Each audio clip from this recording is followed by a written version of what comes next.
हरिपुर गांव में रहने वाले दो दोस्त मोहन और दिनेश मजदूरी का काम करते थे। इस साल जब सर्दी की शुरुआत हुई तो मोहन के मन में आया कि वो पैसे जोड़कर एक नई रजाई बनवाएगा। ये बात उसके मन में काफी दिनों से चल रही थी और फिर एक शाम जब वो दिनेश के साथ मजदूरी करके लौट रहा था तो उसने एक रजाई बनाने वाले की दुकान देखी और रुक गया। क्या हुआ, तू चलते चलते रुक क्यों गया? अरे वो काफी समय से सोच रहा था कि इस साल सर्दी में नई रजाई बनवा लूं। तू तो जानता ही है कि एक रजाई थी जो मैं, मीना और बच्चे ओढ़ते थे। अब वो रजाई पूरी तरह से फट गई। बच्चे ठंड में ठिठुरते हैं, देखा नहीं जाता। सोच रहा हूँ इस साल एक नई रजाई बनवा लूं। कम से कम एक रजाई होगी तो ठंड से तो बच जाएंगे। इसीलिए पैसे जोड़ रहा हूँ। रजाई वाले से बात करता हूँ कि कितने की बनेगी। हाँ चल पूछ लेते हैं, एक मैं भी बनवा लूंगा।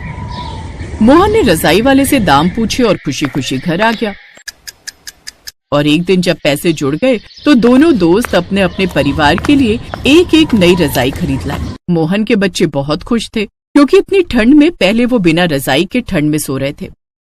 बापू ये रजाई तो बहुत गर्म है, इसमें तो हमें ठंड भी नहीं लग रही। हमें रात को बहुत ठंड लगती थी, अब हम इस रजाई में सोएंगे तो हमें ठंड भी नहीं लगेगी। हाँ बापू, ये रजाई बहुत अच्छी है, कितनी मुलायम है। पहले तो हमारे पास रजाई थी पर वो कितनी फटी हुई थी बापू, उसमें बहुत ठंड लगती थी। उसमें से तो ठंडी ठंडी हवा भी आती थी। अब इसमें बिल्कुल भी ठंडी हवा नहीं आएगी मेरे बच्चों। तुम दोनों खुश हो ये देखकर मुझे बहुत अच्छा लग रहा है। सुना है इस पर ठंड देर से पड़ रही है पर बहुत कड़ाके की होगी, बहुत ठंड होगी। इस बार बच्चों को ठंड में नहीं रहना पड़ेगा, रजाई में इनकी ठंड पूरी तरह से रुक जाएगी। वो एक नई रजाई मोहन और उसके परिवार के लिए बहुत खुशियां लेकर आई थी। इधर दिनेश ने भी नई रजाई ले तो ली थी पर उसे संतुष्टि नहीं मिली थी। दिनेश लालची था तो उसका मन कभी भरता ही नहीं था। दिनेश के दिमाग में कुछ चल रहा था। वो अचानक से उठा और सीधा मोहन के घर पहुंच गया। दिनेश जानता था कि मोहन और उसका परिवार उस दिन घर पर नहीं है। दिनेश ने मौका देखकर मोहन के घर से वो नई रजाई चुरा ली। कुछ समय बाद मोहन जब घर लौटा तो उसने घर की खिड़की खुली हुई देखी। सब सामान अपनी जगह पर रखा हुआ था, बस उसकी नई रजाई गायब थी। मोहन हैरान हो गया। हे भगवान, ऐसे रजाई कहाँ गायब हो गई? पूरे घर में ढूंढ लिया, कहीं भी रजाई नहीं है। जाते समय खिड़की खुली छोड़ गए हम, क्या भरोसा कौन चोर चुरा कर ले गया। अरे मीना, अगर चोर घर में घुसता तो रजाई के साथ और सामान जो रखा है वो भी तो चुराता। इतने पैसे जोड़कर मैंने रजाई बनवाई थी कि सर्दी बच्चों को ठंड से बचा लेंगे। अब तो मुझे कितने ही दिन पैसे कमाने में लग जाएंगे। उस रात ठंड बहुत ज्यादा थी। मोहन ये सब सहन नहीं कर पा रहा था। वो आंगन में आकर बैठ गया और फूट फूट कर रोने लगा। क्या करूं, इतने पैसे कहां से लाऊंगा? नई रजाई खरीदने के लिए बहुत पैसों की जरूरत है। आसमान के रास्ते दो परियां गुजर रही थीं। वो दोनों धरती की सर्दी का आनंद उठाने के लिए परीलोक से धरती पर घूमने निकली। उन्होंने मोहन को रोते हुए देखा तो उनका मन भर आया और वो धरती पर उतर आई। उन्होंने मोहन से रोने का कारण पूछा। सर्दी की इतनी कपकपाती रात में पूरा गांव गहरी नींद में सो रहा है और तुम यहाँ बैठकर रो रहे हो, क्या हुआ? क्या तुम्हें कोई परेशानी है? हमसे कहो, हम तुम्हारी दुविधा को जरूर दूर कर देंगे। हम दोनों परियां हैं। मेरा नाम है नीली परी और ये है लाल परी। हम अपनी जादुई शक्ति से किसी की भी परेशानी को दूर कर सकते हैं। वैसे क्या नाम है तुम्हारा?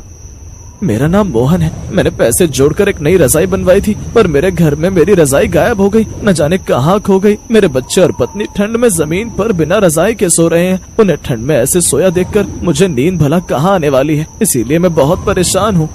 बस इतनी सी बात। हम अभी अपनी जादुई छड़ी से तुम्हें रजाई दे देते हैं। हमें लगता है फिर तुम्हारी परेशानी दूर हो जाएगी। हाँ, फिर मुझे कोई परेशानी नहीं होगी। जादुई छड़ी घूम जा, सोने की रजाई सामने ला। नीली परी जैसे ही जादुई छड़ी घुमाती है तभी वहाँ पर एक सोने की रजाई आ जाती है। ये सब देखकर मोहन चौंक जाता है। ये लो मोहन, सोने की रजाई। अब तो तुम्हारी परेशानी दूर हो गई ना? हमने तुम्हें सोने की रजाई दे दी। नहीं नहीं, मुझे सोने की रजाई नहीं चाहिए। मेरी रजाई तो बहुत साधारण थी जो ठंड को रोकती थी। ये सोने की रजाई मेरी ठंड नहीं रोक सकती। ये तो बहुत कीमती भी है। मैंने तो 1200 रुपए की रुई की रजाई बनवाई थी। आप मुझे वो रुई की रजाई दे दो। ये रजाई आप वापस ले लो। मोहन की बातें सुनकर दोनों परियां मुस्कुराने लगीं। वो देख रही थीं कि मोहन कितना ईमानदार होने के साथ साथ कितना भोला भाला भी है। मोहन की जगह कोई और होता तो सोने की रजाई देखकर मन में लालच ले आता और उस सोने से न जाने कितनी रजाई खरीद लेता, पर मोहन ने ऐसा नहीं किया। मोहन की इसी बात को देखते हुए परियों ने वो सोने की रजाई मोहन को उपहार में देती। मोहन, तुम बहुत ईमानदार हो, इसलिए हम तुम्हें ये ईमानदारी का इनाम दे रहे हैं। ये सोने की रजाई आज से तुम्हारी है। इस सोने की रजाई को बेचकर तुम नया व्यापार शुरू कर सकते हो और धनराशि से बहुत सी गर्म रजाई और गर्म कपड़े भी खरीद सकते हो। तुम्हारी ठंड भी दूर हो जाएगी। लाल परी, नील परी, मेरी और मेरे परिवार की ठंड दूर होने के साथ साथ मैं और भी अपने जैसे जरूरतमंद लोगों को रजाई बांटूंगा, ताकि इस गांव का कोई भी गरीब परिवार ठंड में न ठिठुरे। मैं चाहता हूँ मैं सबकी मदद करूँ, जैसे आपने मेरी मदद की है। मोहन, तुम्हारी इसी अच्छे स्वभाव को देखते हुए ही हमने तुम्हारी मदद की है। ये लो, सोने की रजाई को बेचकर अपने साथ साथ और भी परिवारों के जीवन में खुशियाँ ले आओ। मोहन को सोने की रजाई देकर लाल परी और नीली परी परीलोक वापस उड़ जाती हैं। सोने की रजाई देखकर मीना और बच्चे भी बहुत खुश होते हैं। अगले दिन मोहन शहर जाकर सोने की रजाई को बेच देता है और जो पैसे मिलते हैं उनसे वो अपने जीवन में तो खुशियाँ लाता ही है, साथ ही साथ वो गांव के और भी गरीब परिवारों के जीवन को खुशहाल बना देता है।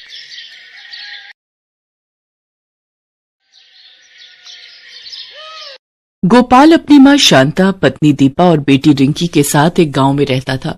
पहले तो गोपाल के पास काफी जमीन थी और खेती का काम भी अच्छे से चल रहा था, पर माँ की बीमारी के चलते धीरे धीरे उसकी सारी जमीन बिक जाती है और अब गोपाल के पास खेती के लिए जमीन भी कम हो जाती है।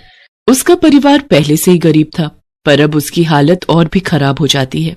घर की जरूरतों को पूरा करने और माँ के इलाज के लिए गोपाल ने गांव के जमींदार से पैसे उधार लिए थे।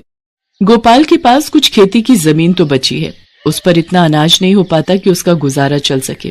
खेत में होने वाले आधे अनाज को वो अपने और अपने परिवार के लिए रख लेता था और जो बच जाता था उसे बाजार में बेचकर जो पैसा मिलता उससे वो अपना कर्जा और घर के बाकी खर्चे चलाता था। पर अब तो खेती आधा रह गया था, तो उससे होने वाला अनाज भी आधा हो गया। कर्ज के पैसे चुकाने में भी बड़ी मुश्किल हो रही थी और साथ साथ घर खर्च के लिए भी पैसे नहीं बच रहे थे। एक दिन जमींदार गोपाल को अपने पास बुलाता है और कहता है, गोपाल, कर्ज की रकम कब चुकाएगा? मालिक, आपको तो पता है ना मेरी हालत के बारे में। मैंने क्या तेरा ठेका ले रखा है? मुझे मेरे पैसों से मतलब है। कब देगा ये बता। मालिक, अभी तो नहीं है मेरे पास, पर जैसे ही फसल बिकती है सबसे पहले आपके पैसे देने की कोशिश करता हूँ। कोशिश नहीं, मुझे मेरे पैसे चाहिए। मालिक, घर में बीमार बूढ़ी माँ है, माँ के इलाज के लिए पैसे नहीं हो पाते मेरे पास, तो आपको कहाँ से दूं मैं पैसे? ऐसा कहकर गोपाल रोने लगता है। तब जमींदार गुस्से में कहता है, देख गोपाल, मुझे ये मगरमच्छ के आंसू मत दिखा। अगर 2 महीने में तूने मेरे पैसे मुझे नहीं दिए तो मैं तेरा घर और खेत तुझसे छीन लूंगा। पर मालिक, अगर आप हमारा घर ले लोगे तो हम रहेंगे कहाँ? नहीं मालिक, ऐसा मत करिए। ऐसा कहकर गोपाल जमींदार के पैरों में गिर जाता है। मालिक, आप तो देख ही रहे हैं इस बार बारिश कितनी ज्यादा हो रही है, फसलें भी खराब हो रही हैं। कौन खरीदेगा खराब फसलों को? अरे भाई, बारिश ज्यादा हो रही है तो इसमें मेरी क्या गलती है? मैंने कराई है क्या बारिश? चल अब निकल यहाँ से। अब 2 महीने बाद आऊंगा तेरे घर में, तब तक पैसे दे दिए तो ठीक है, वरना अपने रहने के लिए कोई और ठिकाना देख लेना। ऐसा कहकर जमींदार गोपाल को धक्का देता है और गोपाल वहाँ से बिना कुछ बोले रोता हुआ निकल जाता है। अपने पिता को आता देख रिंकी चिल्लाते हुए गोपाल के पास जाती है और कहती है, पापा, आप आ गए। वो तुरंत आंसू पोंछ लेता है और कहता है, अरे रिंकी बेटा, तुम क्या कर रही हो यहाँ? आज तुम अपनी सहेली के घर खेलने नहीं गई क्या? बस बाबा, जा रही हूँ। आपको देखा तो रुक गई थी। बाबा, देखो ना मेरे कपड़े कितने खराब हो गए और अब तो सर्दियाँ भी आने वाली हैं। इस बार सर्दी से बचने के लिए मेरे लिए अच्छे से कपड़े ले आना। अपनी बेटी की ये बात सुनकर गोपाल डबडबाई आंखों से उसकी तरफ देखता है और कहता है, हाँ रिंकी, बाबा तुम्हारे लिए इस बार सर्दी से बचने के लिए अच्छे कपड़े लेकर आएंगे। वहाँ खड़ी दीपा गोपाल को देखकर सब समझ जाती है और वो रिंकी से कहती है, अरे रिंकी, देखो बाबा भी थक कर आए हैं, तुम जाओ अपने दोस्तों के साथ खेलो। कब से तुमको बुला रहे हैं बेटा। हाँ माँ, मैं जा रही हूँ, आती हूँ बाबा थोड़ी देर में। ऐसा कहकर रिंकी वहाँ से चली जाती है। रिंकी के जाने के बाद दीपा अपने पति गोपाल से पूछती है, क्या हुआ जी, क्यों परेशान दिख रहे हो? जमींदार के पास से होकर आ रहा हूँ। उसने कहा है अगर 2 महीने में उसका पैसा नहीं दिया तो वो मेरा ये घर और मेरा खेत सब ले लेगा, और सर्दियाँ भी आने वाली हैं। हम कहाँ जाएंगे, कुछ समझ में नहीं आ रहा। ऐसा कहकर गोपाल की आंखों में आंसू आ जाते हैं। अपने पति की आंखों में आंसू देखकर दीपा गोपाल के कंधों पर प्यार से थपथपाते हुए कहती है, आप चिंता मत करो जी, सब ठीक हो जाएगा। हमने कभी किसी का बुरा नहीं चाहा, तो भगवान इतना निर्दयी कैसे हो सकता है हमारे साथ। आप देखना, कोई ना कोई तो हल निकल ही आएगा। गोपाल की माँ शांता अंदर पलंग पर लेटे लेटे गोपाल और दीपा की बात सुन लेती है। वो गोपाल को अपने पास बुलाती है। गोपाल, ओ गोपाल, जरा यहाँ तो आ। गोपाल अपनी माँ की आवाज सुनकर अंदर जाता है और कहता है, क्या हुआ माँ? यहाँ आ बेटा, मेरे पास बैठ। तू मेरी चिंता मत कर बेटा, मेरा तो समय आ गया है। पता नहीं कब भगवान का बुलावा आ जाए और मुझे जाना पड़ जाए। शुभ शुभ बोलो, ऐसा क्यों बोल रही हो तुम? देख बेटा, मैंने तेरी और बहू की सारी बात सुन ली थी। मैं तो बस इतना कह रही थी कि तू जो मेरी दवाइयों पर इतना पैसा खर्च करता है ना बेटा, वो अब मत कर। तू अपना कर्ज उतार और अपनी जमीन और घर बचा। अगर ये भी तेरे हाथ से चला जाएगा तो क्या होगा तुम लोगों का। गोपाल सर झुकाए चुपचाप अपनी माँ की बातें सुन रहा था। तब वो कहता, माँ तू ऐसा क्यों बोल रही है? मेरे पास 2 महीने का समय है ना, मैं सब ठीक कर दूंगा। चल अब ज्यादा बात मत कर, तेरी तबीयत ज्यादा खराब हो जाएगी। और अब सो जा, किसी चीज की जरूरत हो तो बुला लेना मुझे। ऐसा कहकर गोपाल भी सोने चला जाता है। कुछ समय बाद बरसात इस बार कुछ ज्यादा ही हो रही थी, तो गोपाल की आधी फसल भी खराब हो गई थी।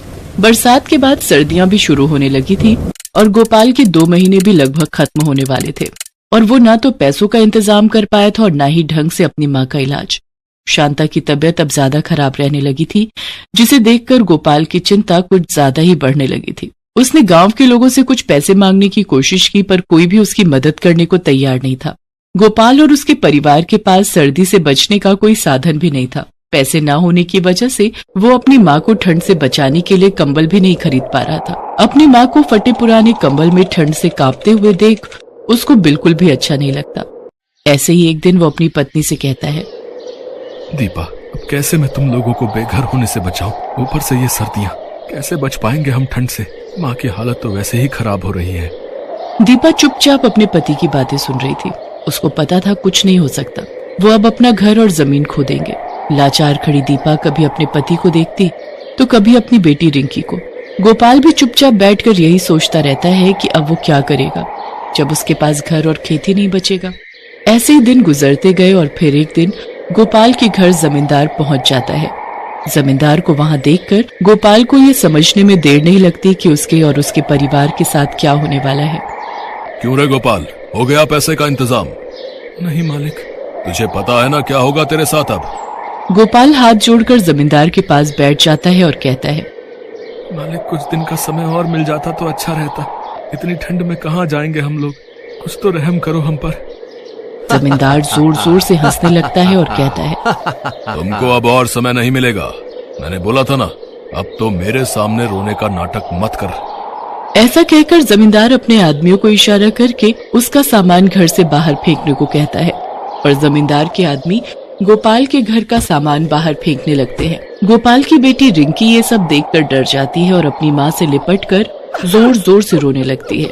ये देखकर गोपाल कहता है, मालिक, थोड़ी दया करो मालिक, मुझ गरीब पर दया करो मालिक। मैं अपनी बीमार माँ और छोटी बच्ची को लेकर कहाँ जाऊंगा मैं इतनी ठंड में मालिक। मेरी माँ मर जाएगी मालिक ठंड से, मेरी माँ मर जाएगी मालिक, मेरी माँ ठंड से मर जाएगी, तरस करो हम पर मालिक। पर जमींदार उसकी एक नहीं सुनता और उनका सारा सामान घर से बाहर फेंक देता है। गोपाल और उसकी पत्नी रोते रोते अपना सामान इकट्ठा करने लगते हैं और उसकी बेटी रिंकी दादी के पास बैठकर अपनी छोटी छोटी आंखों से अपने माँ और बाबा को रोता हुआ देखती है। गोपाल अपनी माँ, पत्नी और बेटी के साथ घर के बाहर सड़क पर ही बैठ जाता है। जैसे जैसे रात होने लगती है वैसे वैसे ठंड भी बढ़ने लगती है और चारों ओर कोहरा भी छाने लगता है। ठंड से बचने के लिए उनके पास कंबल भी नहीं थे, जो थे वो भी इस हालत में नहीं थे कि उनसे ठंड से बचा जा सके। गोपाल की माँ की तबीयत खराब होने लगी और वो पूरी तरह ठंड से कांपने लगी। गोपाल अपनी माँ को ठंड से बचाने के लिए आग जलाता है।